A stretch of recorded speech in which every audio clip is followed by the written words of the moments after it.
ज्यामिति में बच्चों को कभी कभी कोणों में कंफ्यूज होता है। हमारी कक्षा 7 में, कक्षा 8 में और कक्षा 9 में कोणों से संबंधित बहुत सारे बिंदु हैं, बहुत सारे टॉपिक हैं, प्रकरण हैं, वहां पर हमें कंफ्यूज करते हैं बच्चे। तो उस कंफ्यूज को दूर करने के लिए एक यहाँ पर एक टॉपिक मैंने बनाया हुआ है। देखिए यहाँ पर दो रेखाएं एल और एम, दो रेखाएं एल और एम है। सबसे पहले मैं रेखा की बात कर रहा हूं। रेखा किसे कहते हैं? रेखा, ध्यान देना, रेखा का कोई अंत बिंदु नहीं होता, इसलिए दोनों तरफ तीर लगे हुए हैं। रेखा और रेखाखंड में अंतर है। जनरली हम लोग कहते हैं 5 सेमी की एक रेखा खींचिए, तो 5 सेंटीमीटर की एक रेखा नहीं खींची जाती है, 5 सेंटीमीटर का एक रेखाखंड खींचा जाता है। तो यहाँ पर दो रेखाएं एल और एम, ये दोनों समांतर हैं। समांतर जानते हैं, समांतर किन्हें कहते हैं? वे दो रेखाएं समांतर रेखाएं कहलाती हैं जिनके बीच की लंबवत दूरी, परपेंडिकुलर डिस्टेंस, हमेशा इक्वल होती है, बराबर होती है। इन दोनों के बीच की दूरी बराबर होती है, ये रेखाएं कभी नहीं करती है। अगर ये दो रेखाएं एल और एम है, इनको एक तिर्यक रेखा, जिसको इंग्लिश में ट्रांसवर्सल लाइन बोलते हैं, ये दो L and M are two parallel lines, L और एम दो समांतर रेखाएं हैं, and P is a transversal line, P एक तिर्यक रेखा है, इनको काट रही है, दोनों रेखाओं को काट रहे हैं, दोनों समांतर रेखाओं को। तो आप देख रहे हैं कि इसमें संगत कोण बन रहे हैं। संगत कोण तो जब दोनों रेखाएं समांतर नहीं होती है, ध्यान दीजिए, जब दो रेखाएं समांतर नहीं होती, जैसे ये है, इनको एक तिर्यक रेखा काटती है, ये रेखाएं समांतर नहीं है, इनको अगर एक तिर्यक रेखा काटती है तब भी संगत कोण बने। देखो ये कोण संगत कोण हुए, ऐसे ही ये कोण और ये कोण संगत कोण हुए, ये कोण और ये कोण संगत कोण हुए, ये कोण और ये कोण संगत कोण हुए। क्लियर हो गया?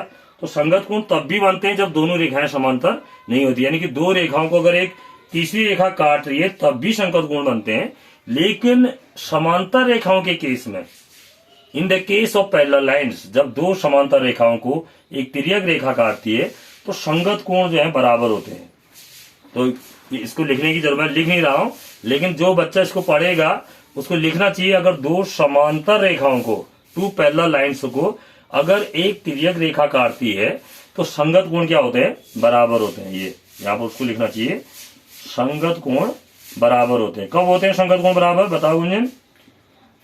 जब दो पैरेलल लाइंस को एक ट्रांसवर्सल लाइन काटती है। हाँ, जब दो पैरेलल लाइंस को एक ट्रांसवर्सल लाइन काटती है, ठीक है। ट्रांसवर्सल लाइन को हिंदी में क्या बोलते हैं? तिर्यक रेखा। और पैरेलल लाइंस को समांतर रेखा। दो समांतर रेखाओं को अगर एक तिर्यक रेखा काटती है तो संगत कोण बराबर होते हैं। इसमें समांतर रेखा एल और एम है, तिर्यक रेखा क्या है? पी है। संगत कोण क्या है? देखो, यानी कि ए का संगत कोण क्या है? एक्स। ए का संगत कोण, चित्र में देखिए ये ए है, ये एक्स है। बी का संगत कोण क्या है? वाई, यानी कि बी का संगत कोण वाई है। सी का संगत कोण क्या है? जेड है। और डी का संगत कोण क्या है? डब्ल्यू। तो हमें क्या ध्यान रखना है? यदि दो समांतर रेखाओं को एक तिर्यक रेखा काटती है, इसमें काट रही है ना, तिर्यक रेखा क्या है? इसमें पी है, और दो समांतर रेखा एल और एम, इनको तिर्यक रेखा काटती है, तो दोनों काटती है तो संगत कोण बराबर होते हैं। यानी कि ए बराबर क्या हो जाएगा? एक्स, बी बराबर क्या होगा? सी बराबर क्या होगा? और डी बराबर क्या होगा? डब्ल्यू होगा। क्लियर हो गया? अब आता है शीर्षाभिमुख कोण। कई बार कंफ्यूज होते हैं बच्चे, भाई शीर्षाभिमुख कोण क्या है? देखो, सीधा सा फंडा है कि आपके पास अगर दो लाइन है एक दूसरे को काट रही है, दो लाइनें अगर एक दूसरे को काट रही, देखिए यहां पर भी काटते हैं हम, ये एक लाइन ये है और दूसरी लाइन ये लाइन की हमने बात की थी। देखो, ये दोनों लाइनें एक दूसरे को काट रही हैं। शीर्षाभिमुख कोण को ऊर्ध्वाधर सम्मुख कोण भी कहते हैं। हिंदी में इसका एक नाम और है, क्या है? ऊर्ध्वाधर सम्मुख कोण। देखो, इसमें दो लाइनें हैं, एक लाइन एम है, एल है, और एक लाइन एम है, एक दूसरे को काट रही हैं। यहाँ पर भी है, देखो दो लाइनें हैं, ये रेखा एल और रेखा पी एक दूसरे को काट रही है, या रेखा एम और रेखा पी एक दूसरे को काट रहे हैं। तो शीर्षाभिमुख कोण जो है क्या, इसमें क्या होते हैं? हमेशा बराबर होते हैं। इसको क्या बोलते हैं इंग्लिश में? Vertically opposite angle. कौन कौन हुए शीर्षाभिमुख कोण? देखो, इस कोण का शीर्षाभिमुख कोण ये हुआ, ध्यान रखना आपको, इस कोण का शीर्षाभिमुख कोण ये हुआ। और ऐसे ही इस वाले कोण का ये, इसको अगर हम क्या मानना है, सपोज करो इसको ए मानते हैं और इसको हम क्या माने? बी माने, तो A इक्वल टू B हो जाएगा यहाँ पर।